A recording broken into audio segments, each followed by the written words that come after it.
Hey guys, what's up? Basketballer here. We are now on this April 8, 2022 NBA Game Day. To kick things off, we have New York Knicks with a record of 35 and 45 visiting Washington Wizards. They have the same record, 35 and 45. The game will be at 7 o'clock p.m. Eastern Time, so that's 7 o'clock a.m. here in Manila.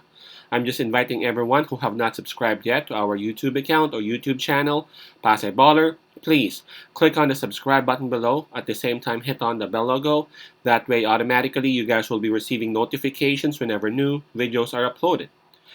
Thank you very much, guys, for those who have just subscribed and for those who have been supporting the channel. We have now reached the 6,000 subscribers mark. Thank you very much for those who have been supporting. By the way, let's take a look at the Eastern Conference standings first. Just to check as to how these two teams have been doing lately. The Washington Wizards, they are at number 11 in the East. For their last 10 games, they have won 5 games, so they're doing good. It's just that approaching this game, they are actually they're coming off a loss. For the New York Knicks, they are right behind Washington at number 12, but they are super identical, man. For their last 10 games, they have also won 5, and approaching this game, they are also coming off a loss. All right, so it's funny because these two teams, they have identical records. For their past 10 games, they have identical records, and approaching this game, they're also coming off losses. So man, this is a tie-up.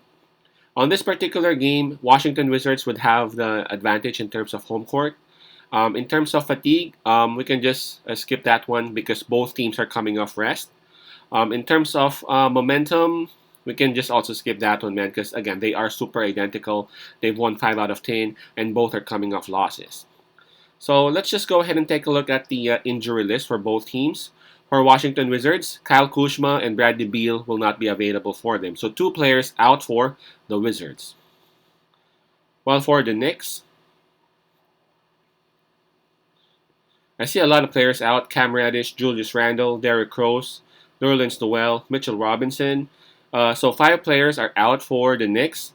And we have Quentin Grimes listed as questionable for this game. So 5 players out, possibly 6, depending on the status of Grimes. So I'm looking at the spread now. It is so close that Washington Wizards actually has the -1 on it, and of course New York has the +1.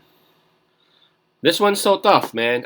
Both teams are out in the contention, and both teams have super identical records, and anything can happen down here. I mean, Washington Wizards, obviously they do have the advantage in terms of the bigs. Because Mitchell Robinson is going to be out for the Knicks, so they don't have that super defender inside who can really block practically all shots.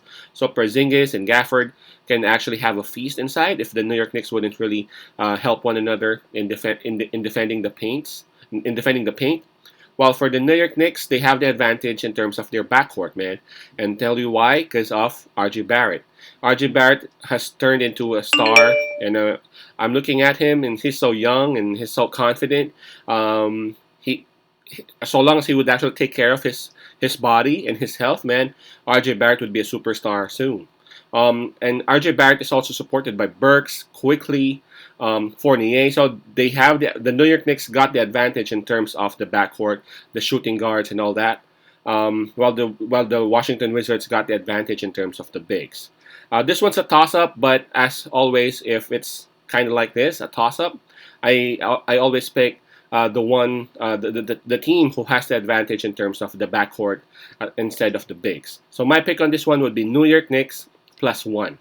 Knicks +1. Peace out, pass I love, and God bless.